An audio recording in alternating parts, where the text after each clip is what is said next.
Alright,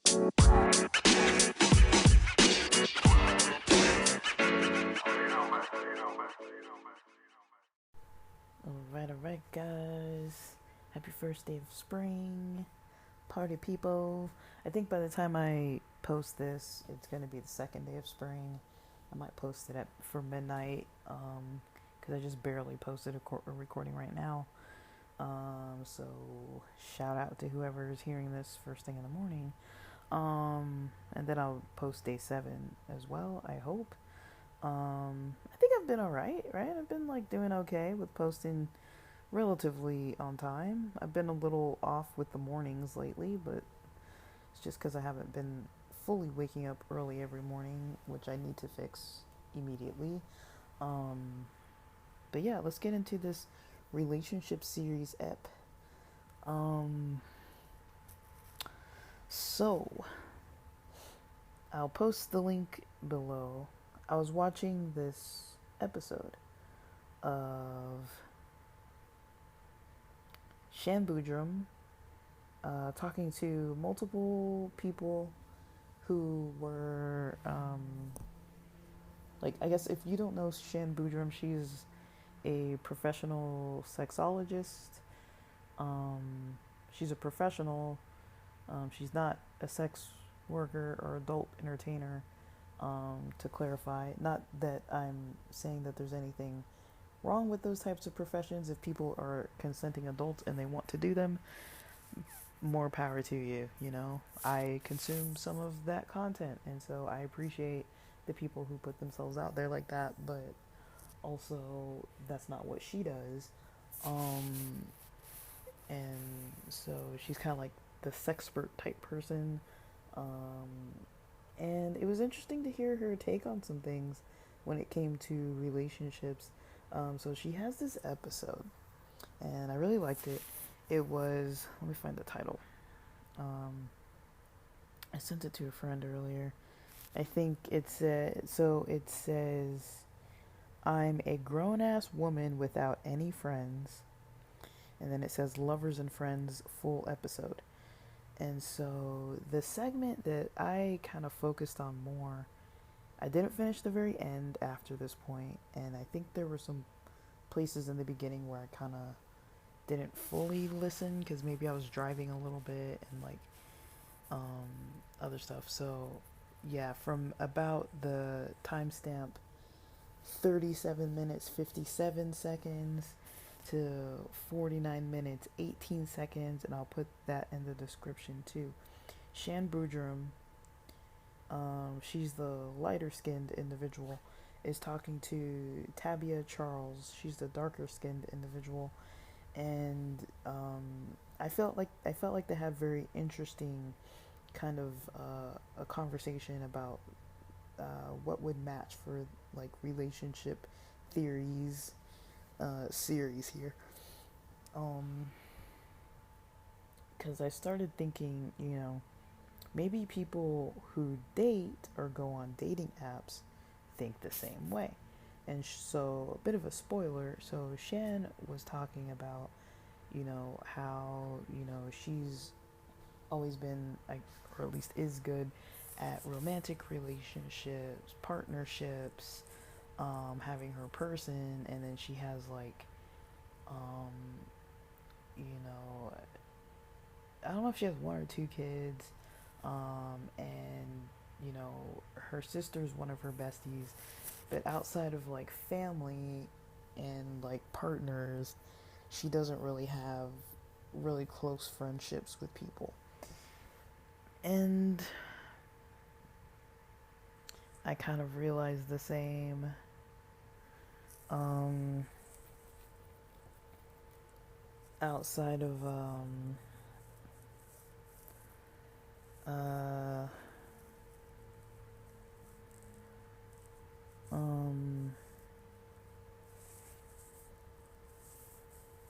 yeah, I guess when it has to do with um,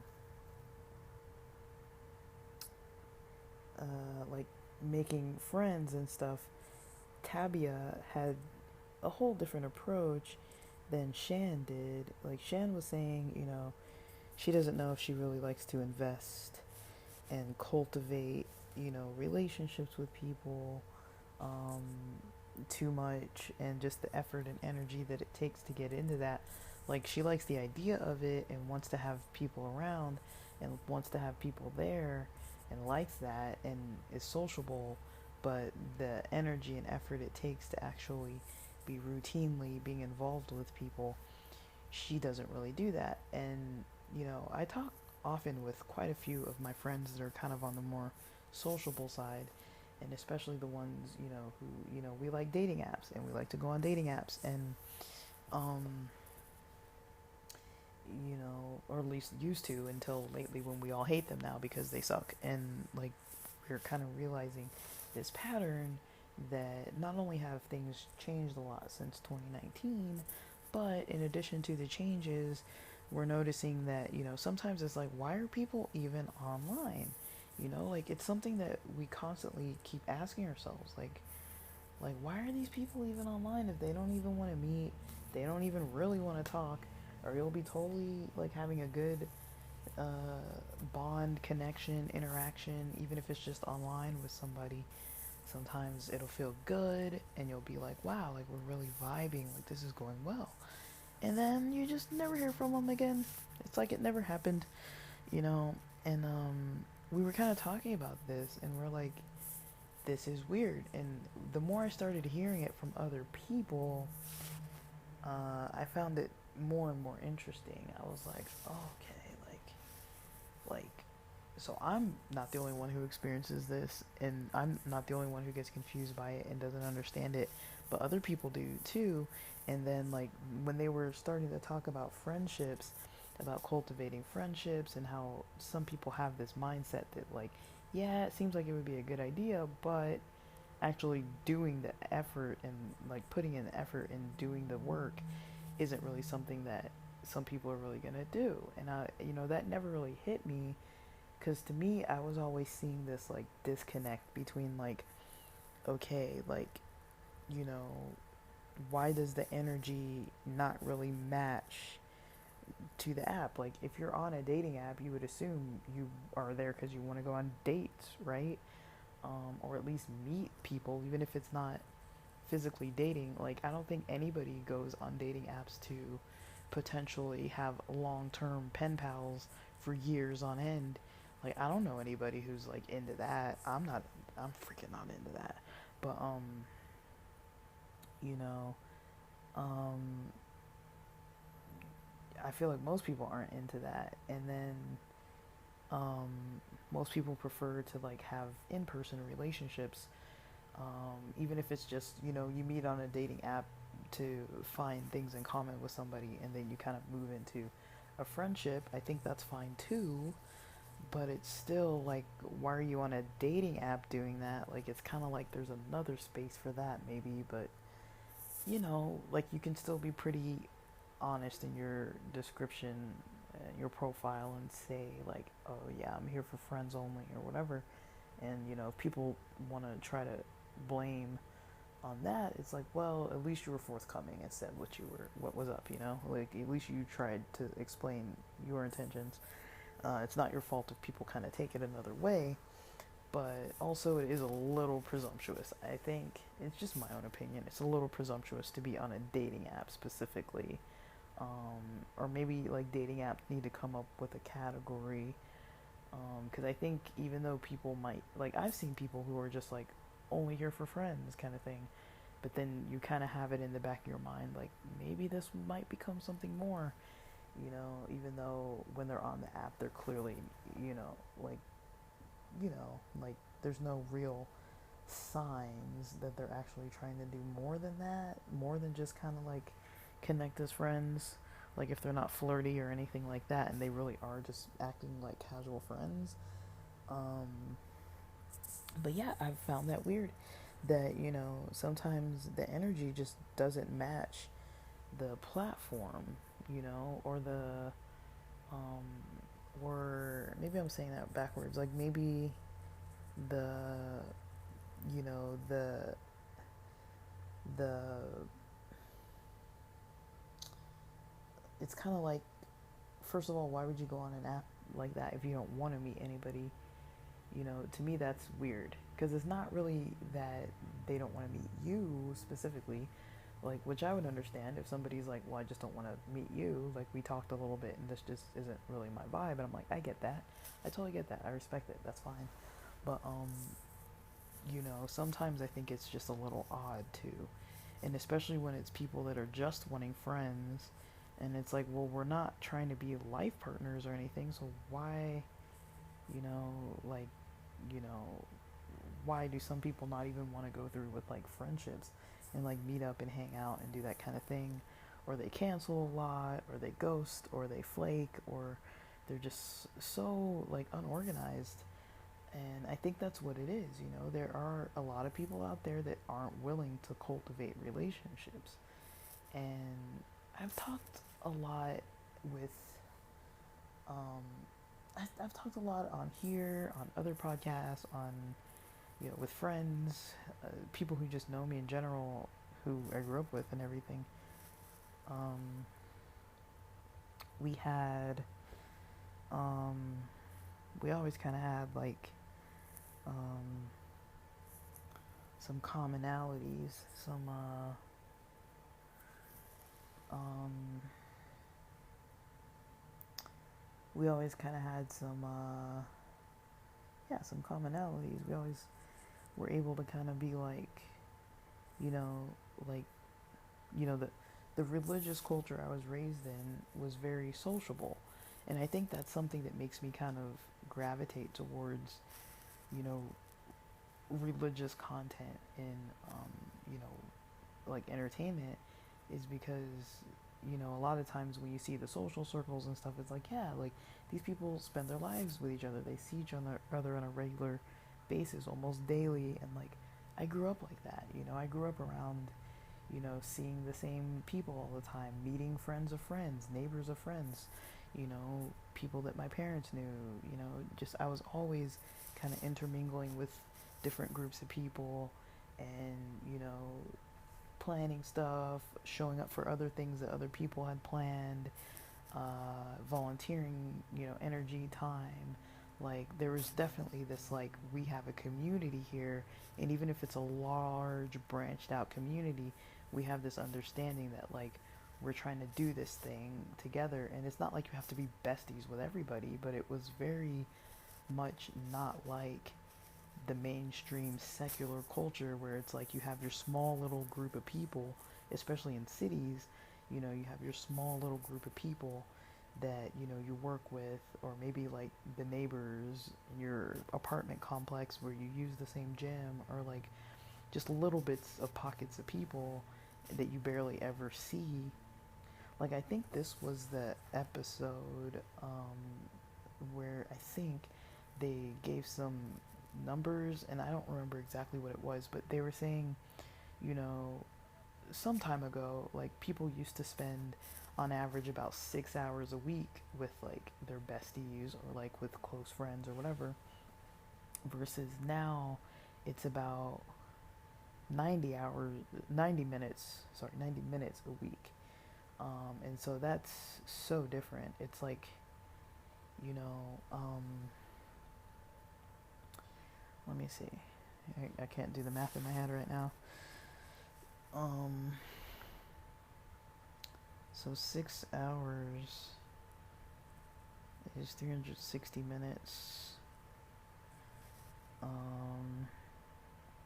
Yeah, so it's four times the amount of time. People are spending four times less amount of time with one another now than what they used to spend with each other not that long ago.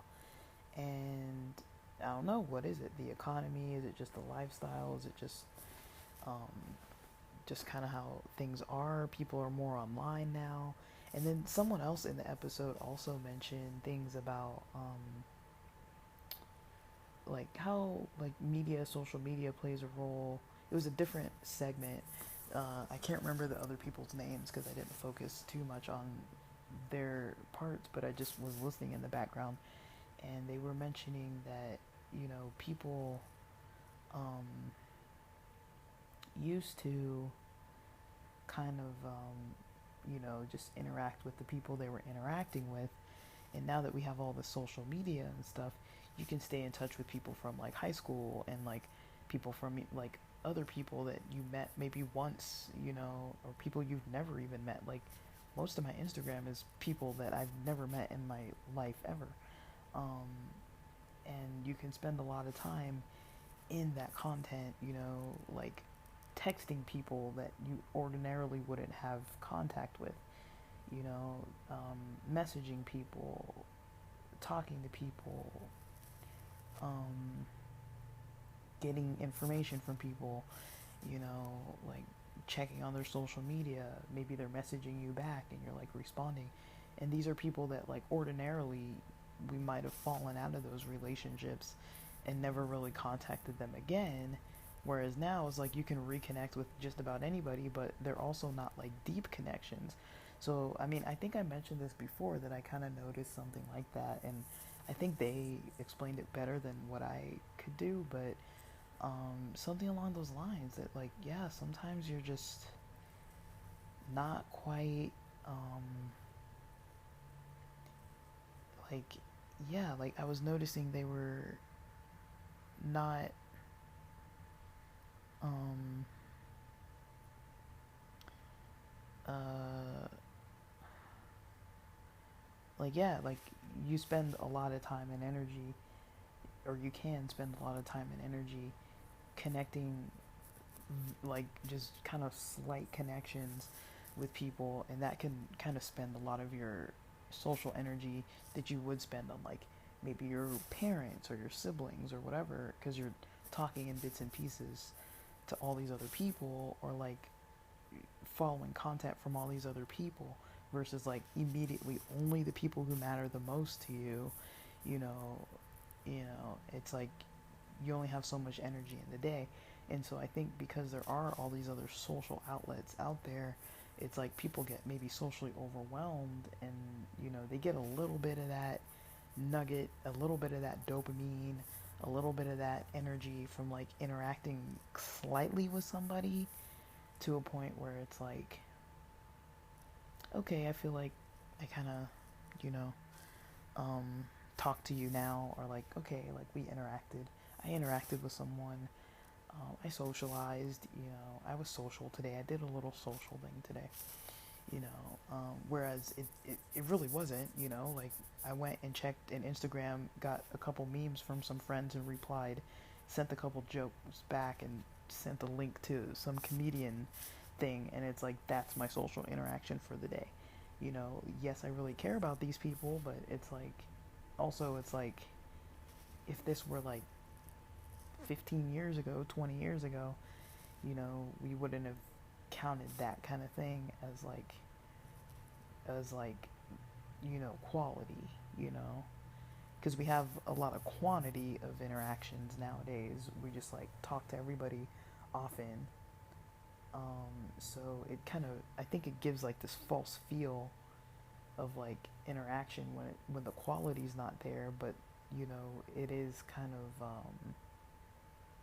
it does take some energy. It does take a little bit of knowing someone and connecting a little bit, and it does take some effort. Um, so it's like, okay, I checked off that box for the day. Yeah, I checked my messages from everybody today. Like, so I checked off that box today. And, yeah, whereas, it doesn't really fully count sometimes. So, um, yeah, I think all of us pretty much learned during the Rona that, all the online Zooming and all that kind of stuff is not a replacement. Those of us who are really social people, and I'm kind of half and half. Like, I'm social, but I'm shy, and I do like to have more like intimate kind of, like, I like to go out to boba and like tea station and lollycup, and like freaking, like, was it like 85 degrees, and like all these little places, and like hang out, or maybe even go. I like bars and clubs too, raves, that kind of stuff, but it's like I don't need to do that every weekend all the time. Like, sometimes I just want to talk and like hang out and catch up, or talk on the phone or whatever, and like sometimes that's fine. But yeah, I wonder, what it is that um, is really kind of happening underneath a lot of this stuff. Like a lot of it's a little maybe challenging to understand. Uh, there's a lot of research that goes into social media. Um, I have some friends that do research in that field, but I honestly don't know like all the details about it. But yeah, I don't really know what else to say fully that I haven't already kind of said. But yeah, when I talk about like religious cultures, it's easy for me to see like the negative parts, the toxic stuff, because I was raised around a lot of that. But I do think there can be a lot of beauty, especially on the social level, when it is going well. And again, we're all humans with human conditions and problems and issues, and so of course there is a lot of that that comes up. It's hard to make it so that every interaction's perfect, but sometimes just watching people do it, and you can be like, like this, like the thing I like about this series Stiesel that I've been watching on Netflix. Um, I don't want to spoil it too much, but the interesting part about it, one interesting part about it is that the people aren't perfect. Like yeah, they're religious and living this life, but they're not perfect. If you like those kinds of movies about like um, Hasidic culture, about Haredi culture, about maybe like Crown Heights, New York, those types of cultures, like Jewish culture, ultra Orthodox culture.